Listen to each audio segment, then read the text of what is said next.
How's everybody doing today? I certainly hope you're doing good. Monty's been doodling again. we're gonna redoodle our doodle, so we're gonna rehash our doodle, and because of the doodling, I'd like to extend that experiment, and I'd like to share with you some things that I found that I didn't normally see early on, and with the help of people that did video responses that had me come to these ridiculous conclusions that I'm going to present to you today.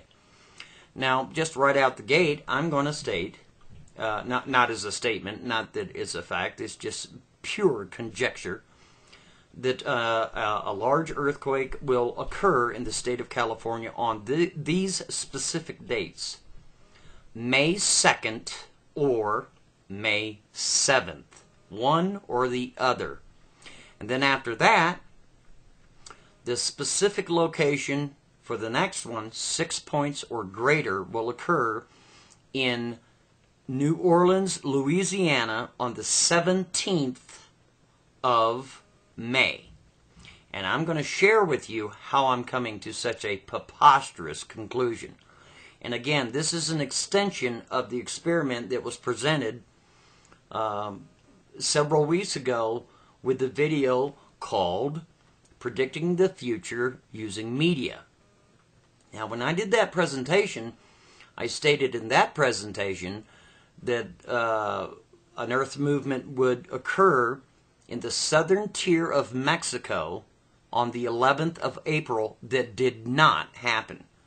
However, that occurrence of an earthquake did happen on April 7th, 2011, in the southern tier of Mexico. Now, this is how I'm coming to this conclusion. Early this morning, which would be the 30th, it was about 3:30 my time, I saw a video that was put out by Dutch Sense. I will leave his video and the other cats, all the cats' videos in the lower part of the description of this, so that you can see I'm not telling you a story. Now, when I saw, I think that was the last video that I saw this morning, and then I laid my head down. When I woke up this afternoon, I just went through my ritual and what have you, and I saw another video by the Show Me Baby, and he was talking about the national level event, about this Madrid thing, you know. So I went to put a call into him to see if I could chat with either by phone or by Skype, and to no avail. However, it enticed me to recap or to re-review the video called Predicting the Future Using the Medium, which I did. And I noticed some things in that presentation that I didn't notice before. And I'd like to share that with you today. Now, if you will click on the very first link in the description of this video, and you stop that at exactly 20 seconds into the game. And by the way, for the people that have the software to bring that closer and go frame by frame by frame by frame, if you would please do that starting at 18 seconds to 22 seconds and make it as a video response to this, I'd really appreciate it, so people can clearly see what I'm seeing, okay? So other people can see it as well. But you will notice at 20 seconds into the clip of the first link that I provided, you will see, you know, it says, like you're seeing a little TV monitor, it says meteor impact sites.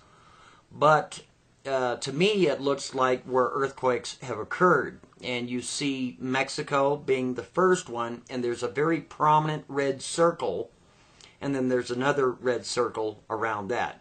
To me, these look like areas of where earthquakes have occurred. Now, this is a fictional base based on the movie trailer, Los Angeles movie trailer number 2, Battle of Los Angeles. And then when you look down, you'll see another one of these rings in Panama. And then you'll see it again in California, New Orleans, and then in New York. Now, how am I coming to such an absurd conclusion? I'm going to share that with you. If you click on the second link and you stop it at exactly 1 minute into that video, you will see a helicopter with a very prominent number 2, is 02, located on the nose part of the helicopter. All right, please keep that in mind. Now, if you would please click on the third link, which I provided there, and a video response was made from FleckX to the original video predicting the future using media. And this gentleman did this video response because I stated in that video that I saw a translucent number 12 in the elongated box, which he clearly proves did not exist. But at the time of making the presentation, I did see that.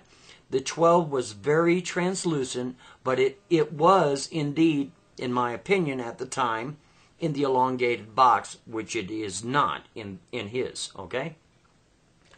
So at that time, I thought that maybe that meant coordinates. When I ran the coordinates with Google Earth, it stated the southern tier of Mexico. That's where I came to the conclusion that the Earth occurrence, or the Earth movement occurrence, would happen in the southern tier of Mexico. And it would happen on the 11th. Because of all the references to 411 within that, I guess you want to call it the trailer of Battle of Los Angeles. There's a lot of references to 411 there. Now, if you're looking at this and you stop it at 28 seconds into the game, there is not a 12 in the elongated box, which would mean that those numbers were not coordinates in the first place. How could they have been? Because if you were to take the number 12 out of the equation, the location in which I thought was the southern tier of Mexico would not occur anymore, because now it'd be a totally different location.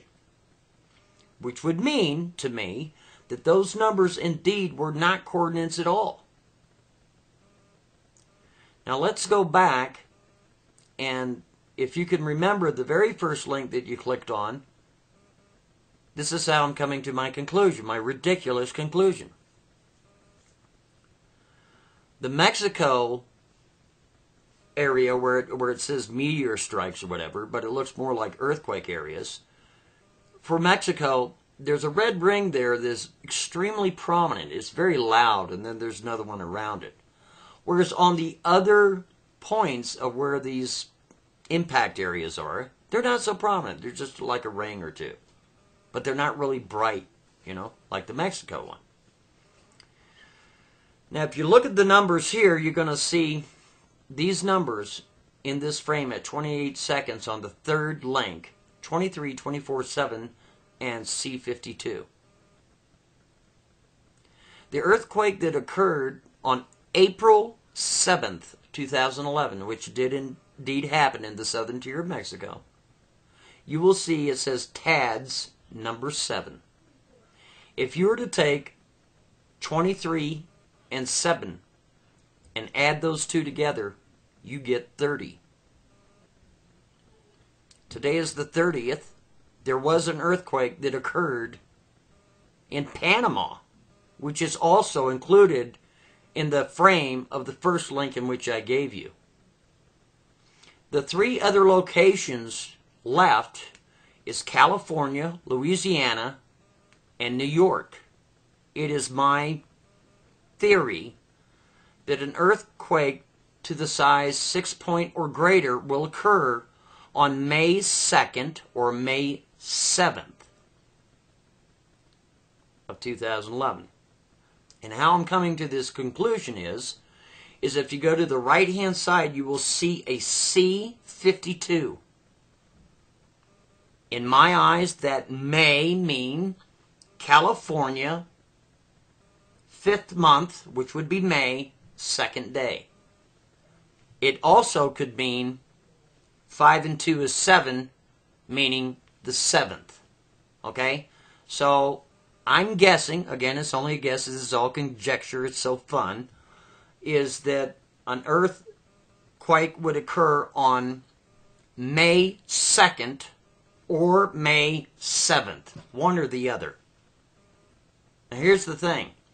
If you take 7 and you deduct it from 24, that equates to 17.